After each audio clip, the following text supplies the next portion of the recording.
Selamat siang Bapak Ibu semuanya, apa kabar? Senang bisa pada kesempatan ini. Sebentar kita akan masuk kepada sesi yang berbeda dengan sesi sebelumnya. Kalau pagi kita mendengar dari Dr. Sonar tadi mengenai sleep, sekarang kita akan masuk kepada sesi yang berbeda yaitu Art Beyond Aesthetics.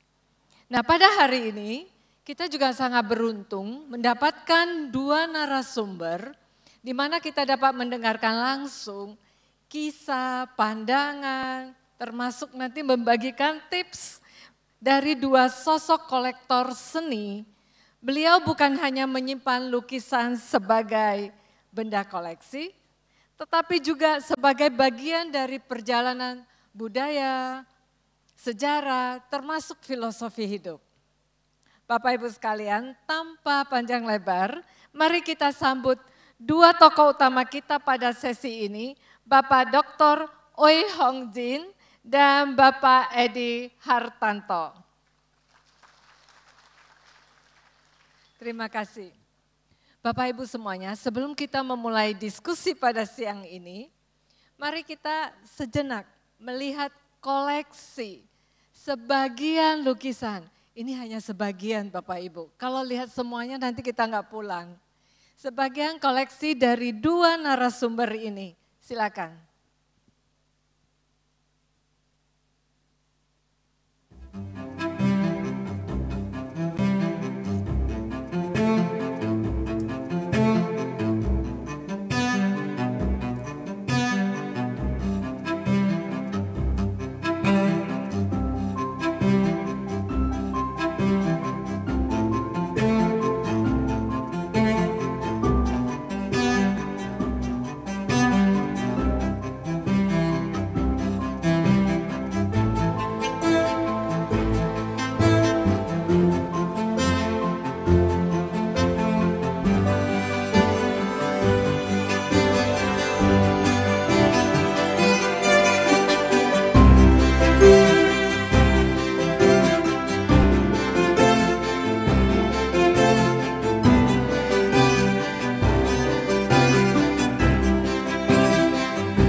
Luar biasa.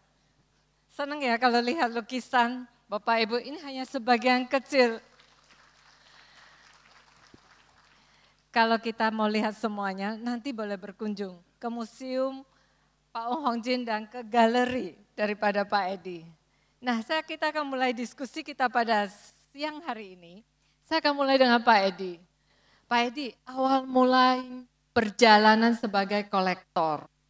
Pasti karya pertama yang Bapak miliki saat ini, apa sih yang membuat Bapak membeli lukisan ini? Mungkin boleh cerita sedikit.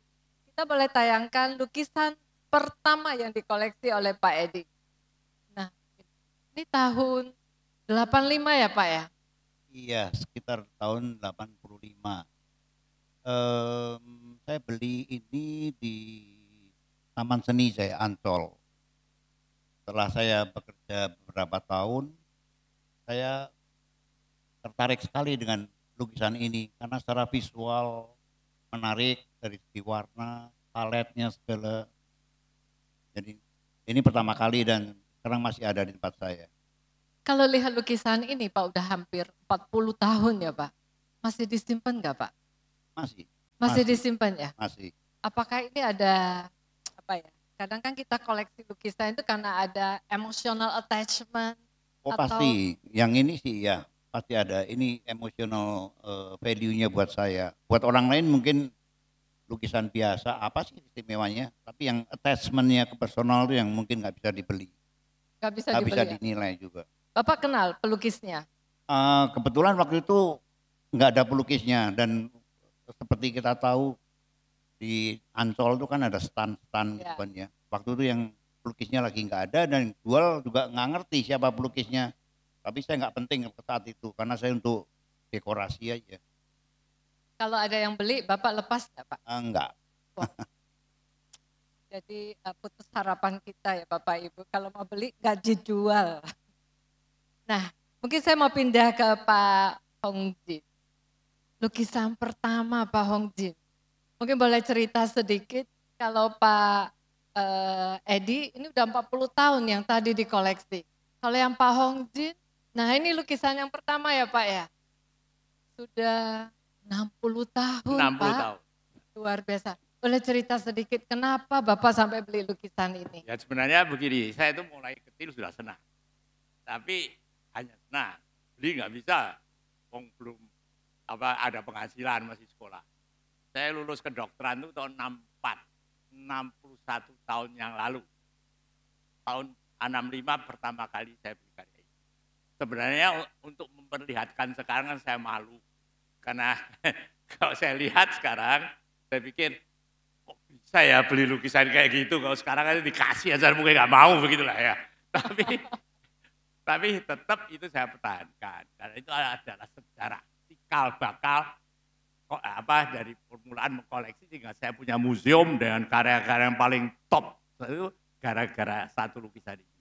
Makanya saya juga pernah memamerkan ini tidak sebagai koleksi kita yang hebat, tapi sebagai perjalanan mengkoleksi.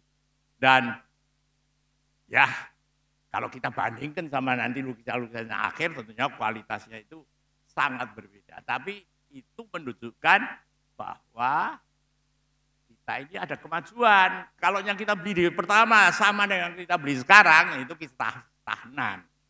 Begitu ya Pak ya? Ya, jadi terima kasih kita pernah berani beli lukisan itu dan kita itu hanya dalam koleksi itu bisa jadi tambah pinter kalau kita bikin kesalahan. Jangan takut bikin kesalahan, asal jangan terlalu sering nanti uangnya habis.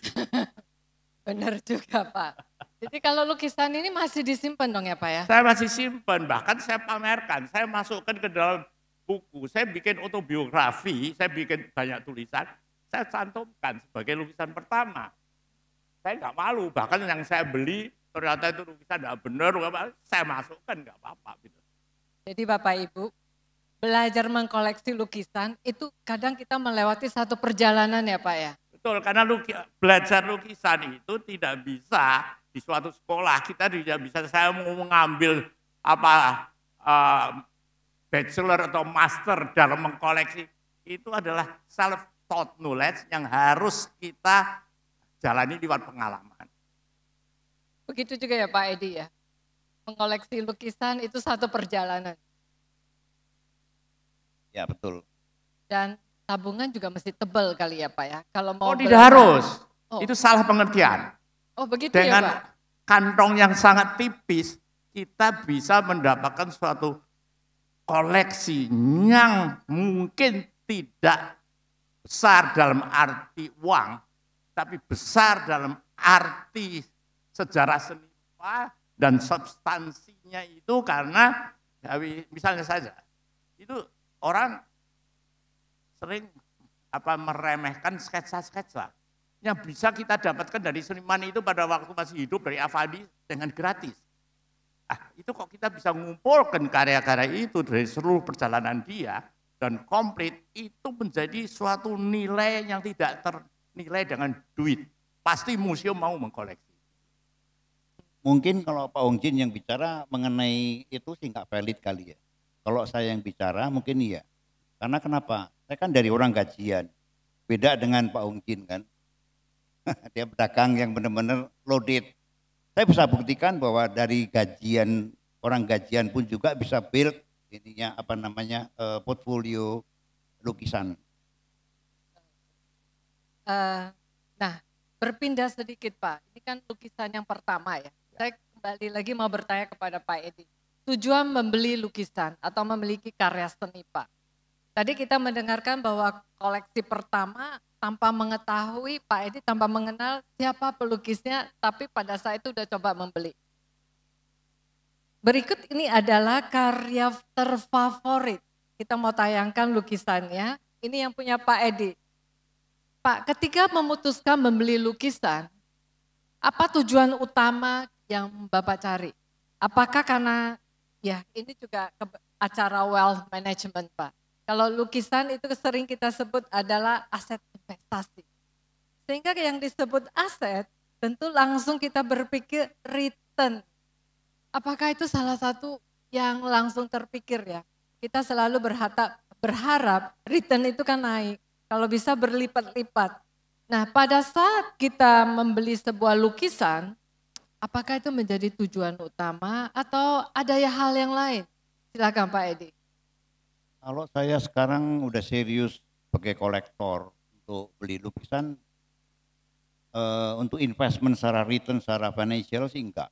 Nomor satu saya harus suka dan saya harus tahu historical dari pelukisnya, mengenai backgroundnya, creativity, semua karya-karyanya. Nah, setelah itu saya baru bisa menentukan. Tapi kalau secara return, secara financial itu mungkin akibat aja, karena memang art market memang ada. Dan kalau misalnya saatnya kita harus lepas atau apapun juga, karena kebutuhan, ya pasti ada marketnya. Dan kalau melihat lukisan ini, Pak Edi, bagusnya di mana ya Pak? Kalau mungkin boleh berbagi cerita sedikit kepada Bapak Ibu. Wah, kadang-kadang susah sekali ya, karena nilai estetika itu kadang-kadang susah dijelaskan sih ya buat saya. Karena saya tahu banget, mungkin Pak Ongjin lebih tahu lah mengenai pelukisnya ini. Dan saya suka sekali dengan karakter pelukisnya dan juga mentalitas dari pelukisnya juga bagus sekali. Dan karya ini menurut saya salah satu karya yang one of the best. Kecuali yang seri ada 3 ada di tempat Pak Ongjin. Dan saya sebagai kolektor yang lebih muda saya nggak mau kalah. Pak Ongjin punya, saya harus punya dong. Iya, sedikit lagi Pak. Melihat lukisan seperti ini, apalagi ini pelukisnya Handi Wirman. Ini adalah pelukis yang, kita bisa sebut pelukis yang papan atas ya Pak ya. Bagaimana Pak menilai value sebuah lukisan?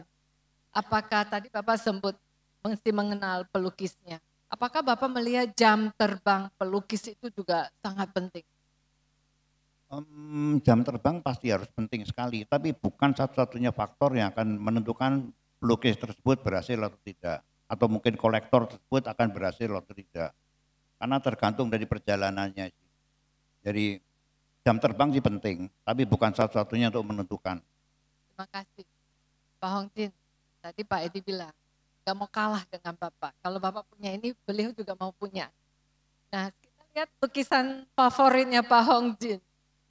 Ya, saya bilang begini, karena saya itu memang generasinya lebih dulu. Jadi kalau Pak Edi mau nandingin saya sampai mati gak bisa. Karya-karya yang ini saya dapat itu pada waktu masih bisa didapat. Ketika dia mulai koleksi, dia mau dapat ini ya sampai uangnya gunung pun nggak bakal dapet, nggak dijual begitu kan. Jadi ya harus mau nggak mau koleksi kotornya Mbak itu sebaiknya mengkoleksi karya-karya dari seniman dari zamannya. Dia bisa dapatkan yang terbaik. Saya pada waktu masih bisa dapat yang terbaik. Cari Avandi seperti ini, saya pasti yakin tidak akan sulit atau tidak akan bisa. Walaupun di dunia internasional. Kali ini pernah mendapatkan di Biennale Venesia atau 54 itu hadiah kedua belum pernah ada. Jadi kalau dijual the limit is the sky, nanti dia akan dijual. Jadi ya pinter sekali karena tahu udah bisa nandingin saya, ya akhirnya dia pilih yang generasi lebih muda. Tapi yang Pak Edi koleksi tadi itu memang benar. Karena saya sudah mengkoleksi sebelumnya. Tapi seniman itu saya kenal waktu dia masih semester pertama diisi. Belum ada yang koleksi, saya sudah koleksi lebih dulu gitu loh. Wah, luar biasa. Boleh dong tepuk tangan. Nah, Pak Hongji, gimana Bapak bisa baca ya? Ini collectible item, walaupun masih kuliah pelukisnya. Mungkin boleh bagikan sedikit tips lah ya, buat kita semua yang awam kadang dalam koleksi. Itu bagian yang kita namakan, kita harus punya visi. Dan untuk itu tentu kita harus punya jam terbang yang tinggi, yang sudah lama, sehingga ya kita sudah mempunyai kepekaan, mata, hati, dan segalanya. Karena itu tidak bisa didapatkan dalam waktu singkat.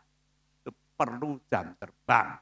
Dan bagi saya, bagian itulah yang paling exciting, challenging, dan akhirnya paling juga satisfying memang kita berhasil. Kita tidak selalu berhasil, kadang-kadang gagal, tapi worth it, begitulah. Ya. Worth it ya Pak. Ya. Pak, lukisan ini belinya di mana? Di luar negeri atau saya dengar Bapak, kalau Pak Hongjin sudah suka sampai kemanapun dikejar lukisan itu? Saya ini ngejar ini sampai Rio de Janeiro.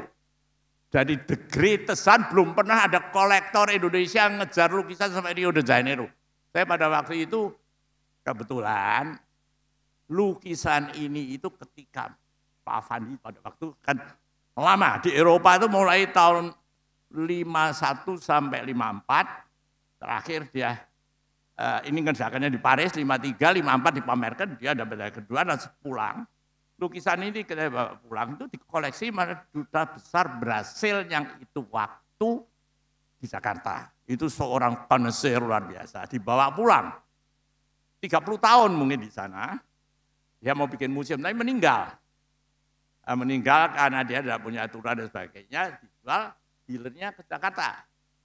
Cari pembeli ketemu saya. Nah, jadi saya ke sana, saya bawa pulang, tidak ini aja, 35 lukisan saya bawa pulang. Luar biasa. Sampai kemanapun dikejar. Pak Edi juga begitu Pak. Kalau sudah suka sampai kemanapun juga dikejar ya Pak lukisannya?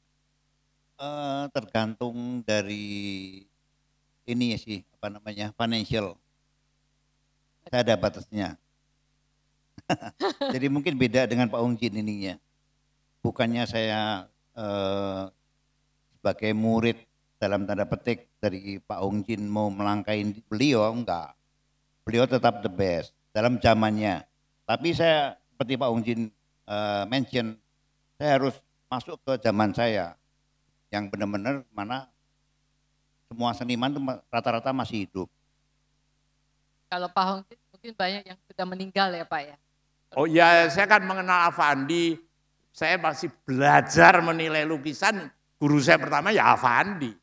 Makanya caranya melihat, cara menilai Afandi dan seniman-seniman tua itu yang pasti menggunakan mata dan rasa, itu sangat mempengaruhi saya. Kalau sekarang kan beda lagi. Sekarang konsep dan rasio lebih penting dari rasa dan ekspresi, begitulah. Ekspresi ya Pak ya. Nah, dalam proses pembelajaran dan perjalanan panjang sebagai kolektor, saya percaya Pak Edi dan Pak Hongjin juga alami perjalanan itu Pak sebagai kolektor. Kadang merasa, kenapa saya bisa koleksi lukisan seperti ini yang tadi Pak Hongjin bilang. Ada yang kita simpan terus sampai ada yang beli juga kita tidak lepas. Nah Pak Edi, belajar dari perjalanan panjang Bapak sebagai kolektor, apakah dengan berjalannya waktu Bapak pernah merasa karya-karya yang dahulu dikoleksi sekarang malah kurang cocok lagi? Pasti ada. Karena kenapa? Saya waktu beli kan dari pelukis yang masih hidup. Jadi saya barengan ngikutin dengan karier dia. Dalam perkembangannya kan kita tidak bisa menentukan atau menebak karier dia akan kemana. Tiba-tiba di tengah jalan mentalitasnya jadi jatuh, jadi berubah. Nah itu yang saya anggap gagal dalam hal ini. Dan yang menarik dari Pak Edi, karena saya pernah diajak Pak Edi keliling ke rumah pelukis. Apakah Pak Edi itu sangat membantu ya kita untuk mengenal siapa pelukis itu, akhirnya memahami perjalanan sang pelukis termasuk karya seninya, Pak? Iya, karena saya karena kebanyakan hampir 90% koleksi saya adalah lokal. Karena saya suka sekali ngikutin barengan perkembangan karya dari pelukisnya. Dan saya suka, dalam hal itu rasanya puas sekali kalau misalnya dari nol tiba-tiba si pelukis atau senimannya berhasil jadi seniman dunia, wow. Kebanggaannya ya, itu yang nggak bisa dinilai. Pak Edi, walaupun kita bukan pelukis, tapi kalau pada saat ketemu dengan pelukis, pernah nggak Pak kasih masukan, bagusnya begini loh, atau sharing sisi komersialnya juga, karena pelukis itu juga perlu karya seninya terjual, gimana Pak? Oh, kalau saya, sorry ya, betul. Sebelum beli lukisan saya harus mengenal pelukisnya, walaupun waktu itu saya beli pelukis dari Cina. Saya harus ke Beijing untuk interview gimana karakternya segala. Dan kalau misalnya saya udah deket, saya juga kasih masukan untuk apa yang saya bisa. Gimana Pak Hongji? Dalam perjalanan sebagai kolektor, Bapak yang perjalanannya sudah panjang, jatuh bangun sebagai seorang kolektor, boleh berbagi sedikit Pak? Oh ya tentu, kalau kita tuh mau mencapai puncak itu kita harus jatuh bangun, kalau enggak lah. Tapi jangan jatuh lantas tetap tengkurap terus, tetap jalan terus. Jadi justru dari kesalahan-kesalahan yang kita bikin, ini kita tambah pinter. Jadi itulah makanya mengkoleksi itu tidak ada akhirnya. Sampai sekarang pun saya masih belajar dan masih ngikutin perkembangan. Jadi itulah yang bikin seni jadi hidup. Karena seni ini kan sepanjang masa ini juga berubah. Menurut zamannya berubah, kalau enggak kan stagnan. Tapi suatu zaman itu selalu menghasilkan karya-karya yang top, yang tidak akan tertandingi ya oleh apapun yang kemudian baru berkembang di kemudian hari. Begitu banyak, tapi akhirnya yang jadi abadi itu tidak banyak. Nah, ini kita dituntut kemampuannya untuk bisa menilai, mendapatkan yang karya-karya itu. Dan karya-karya itu jangan sekali-kali dijual. Butuh uang pun jangan dijual. Kalau mau jual itu boleh, tapi yang kurang. Gitu. Jadi kalau yang the best itu kita jual, spirit mengkoleksi itu menghilang. Akhirnya tidak ada semangat lagi. Oh, jadi kalau menjual, mau jual yang kurang value. Oh iya, jadi orang bisa tahu beli dari saya tidak bakal dapat masterpiece saya. Oh gitu. Begitu. Karena itu dijual pasti kita ini semangat mengkoleksinya turun. Begitu ya? Iya, itu jimat kok. Loh, bukannya koleksi juga perlu cari cuan Pak? Apa? Cuan. Cuan itu lebih tempat gitu loh. Kalau Anda terutama cuan, Anda memang Anda tuh bisa berhasil cuan kalau Anda itu benar-benar, karena begini, Anda harus jadi kolektor yang passionate. Karena dalam hal itu, Anda itu akan mendalami. Orang yang sudah passionate itu mendalami, mempelajari. Kalau sudah mempelajari, mata, rasa, semua peka, Anda akan memilih karya-karya itu benar.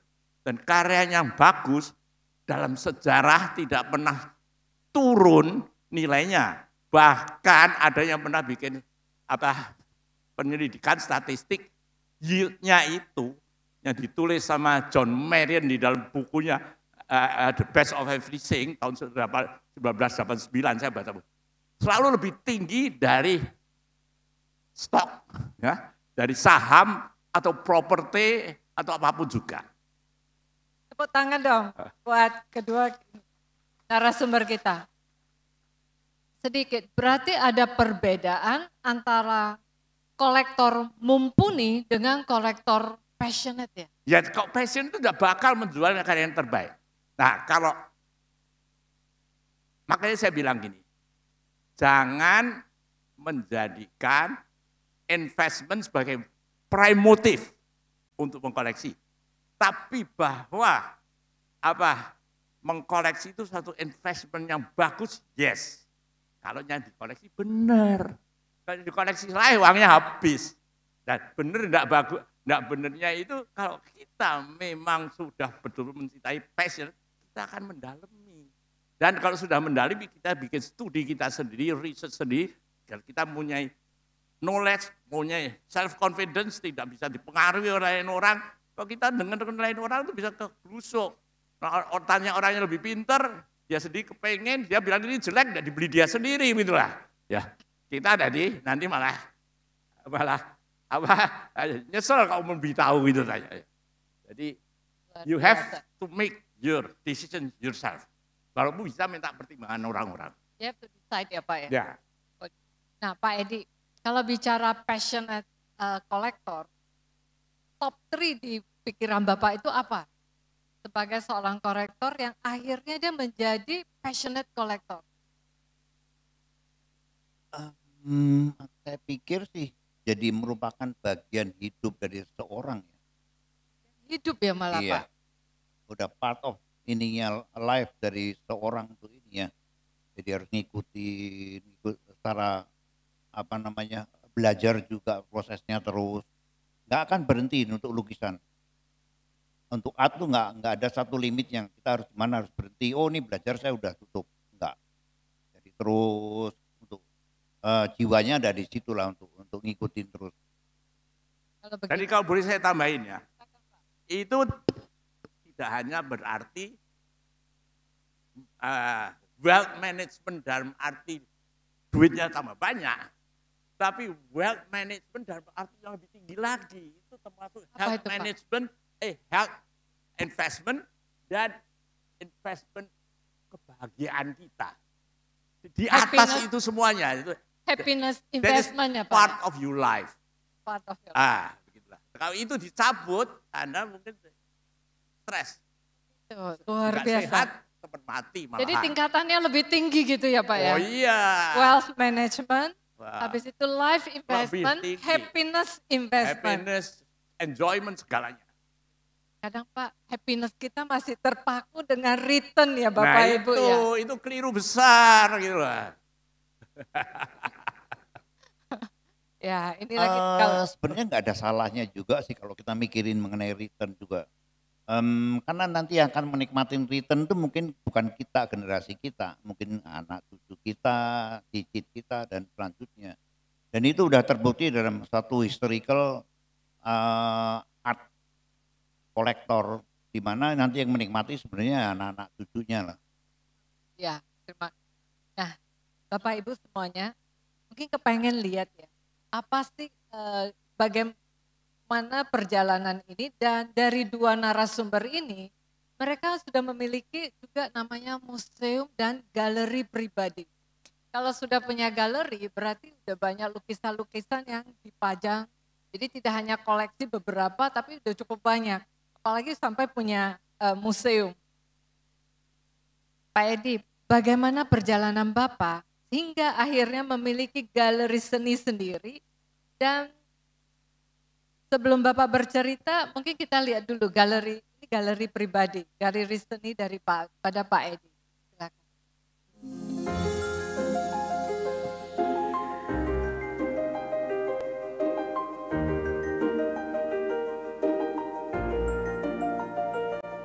Ini Pak Hongjin dulu ya.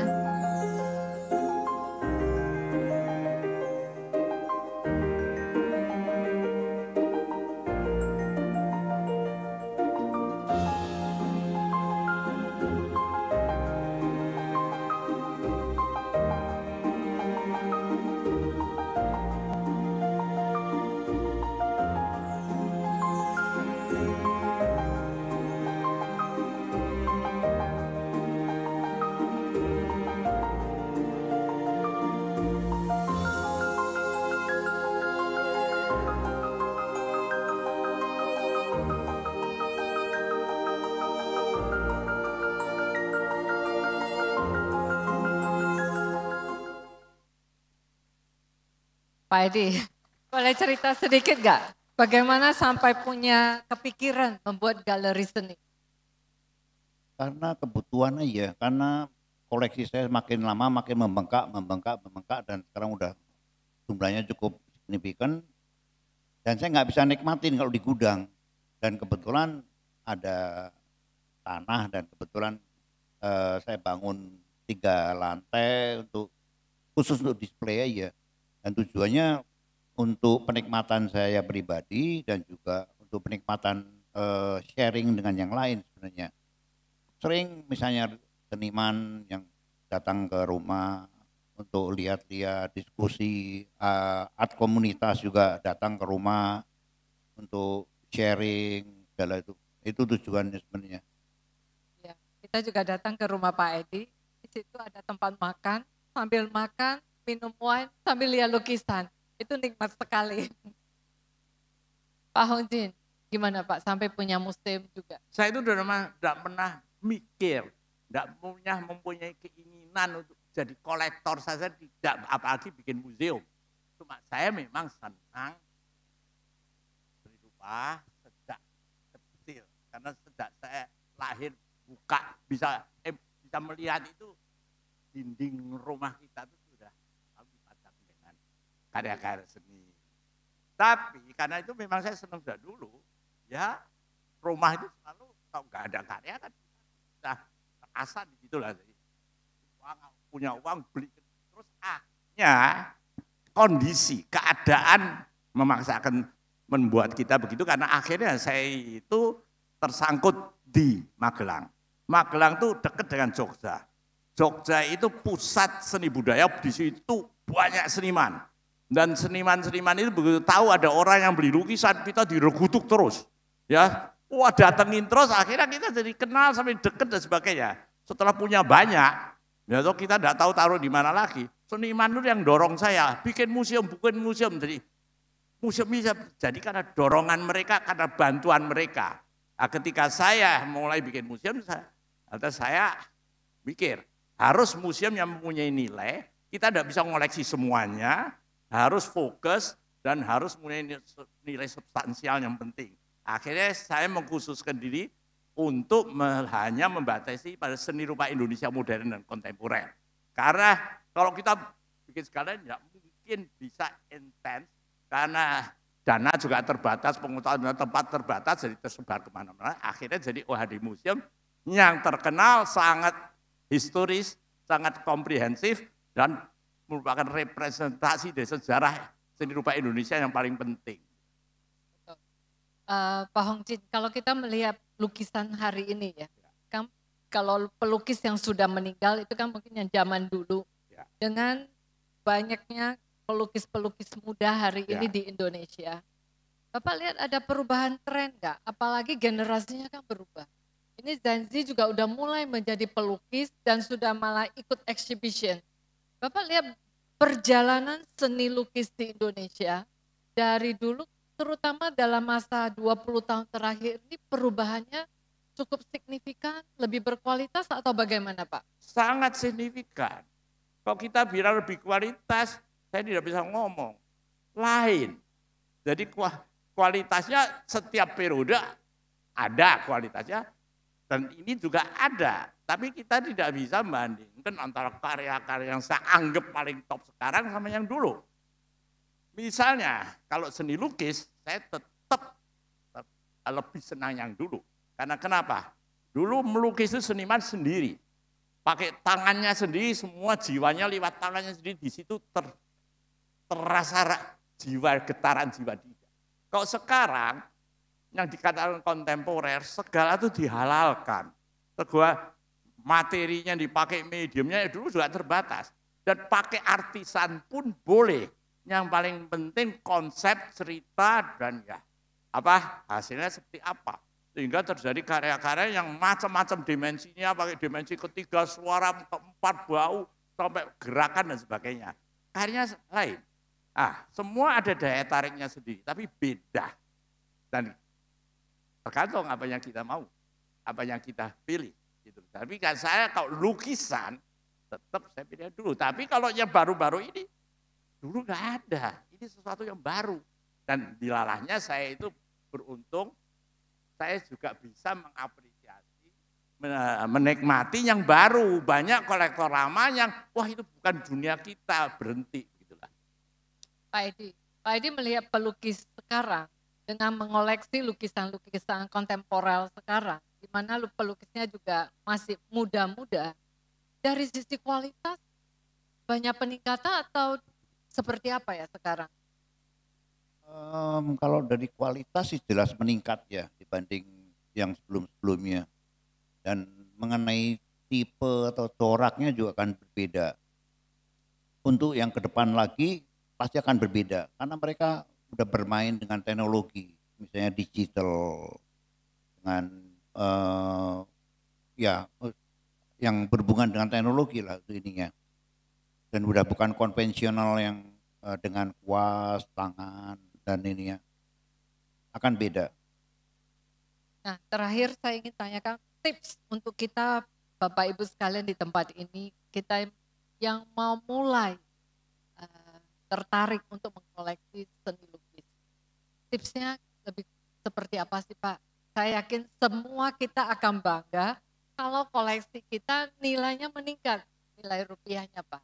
Kan berarti kita beli barang yang tepat, begitu bukan Bapak Ibu? Kalau nilainya tambah lama tambah turun rasanya kok malah kita memilih. Tapi kalau lukisan kita tahu sekarang nilainya tambah, nggak jual pun rasanya bangga. Nah Pak Edi, gimana sih ya memilih lukisan? Tips dalam memilih lukisan. Karena ini seni visual jadi saya lebih cenderung menganjurkan untuk banyak melihat, banyak membaca, banyak bertanya. Itu yang mungkin kuncinya untuk bisa mendalami lebih dalam apa sih seni rupa kontemporer sekarang ini dan apa sih seni rupa. Dan saya pikir semua hadirin di sini jagonya untuk investasi. Tinggal dikombin aja sebenarnya antara art and investment. Jadi tidak berbeda ya Pak, kan kita juga punya investasi di equity, di saham dan sebagainya. Kita juga mesti belajar memahami apa yang kita koleksi ya Pak ya. Jelas, karena karakter untuk investment, untuk art kan jelas beda dengan karakter dengan stock, bond, money market dan lain-lain.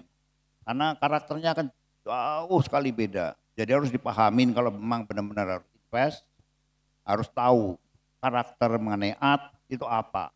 Yang jelas akan long term, enggak liquid seperti yang lain instrumennya. Iya. Memang belum liquid dan tidak ada analis yang mengcover lukisan ya Pak ya. Jadi kita nggak bisa baca hasil researchnya. Sehingga ya memang mesti banyak belajar dan memahami. Pak Hongjin, apa menjadi tips? Sekarang itu sebenarnya lebih gampang dari dulu. Dulu tidak ada reference, sama sekali nggak ada. Zaman kita ngoleksi itu referensinya buku albumnya Bung Karno itu aja loh, ada di situ bagus, nggak ada di situ nggak bagus gitu kan. Kok sekarang begitu banyak publikasi kita bisa mempelajari dari luar negeri, dari dalam negeri. Tapi bagi saya tetap mengkoleksi itu adalah kesenangan. Jadi kita boleh mempelajari itu semua, tanya semua untuk ilmunya tambah, tapi kok beli yang kita senang. Jadi kan untuk kesenangan tuh kan kita tuh semuanya itu harus bayar tuh.